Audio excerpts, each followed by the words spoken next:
काठमाडौँ उपत्यकाभित्र राति पनि सार्वजनिक यातायात उपलब्ध गराउने उद्देश्यले रात्रिकालीन बस सेवा सञ्चालनमा ल्याइएको छ।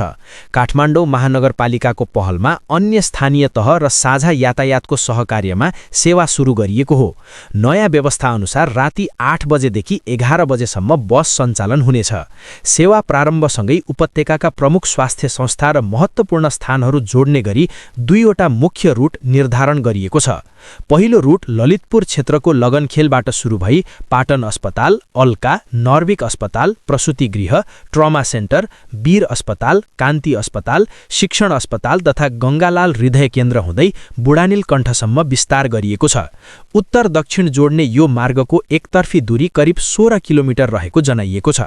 दोस्रो रूट थानकोटबाट सुरु भई सतुङ्गल, कलङ्की, कालीमाटी, त्रिपुरेश्वर, थापाथली, माइतीघर मण्डला, नयाँ बानेश्वर, मीन भवन, 3 कुने हुँदै अन्तर्राष्ट्रिय विमानस्थलसम्म पुग्नेछ।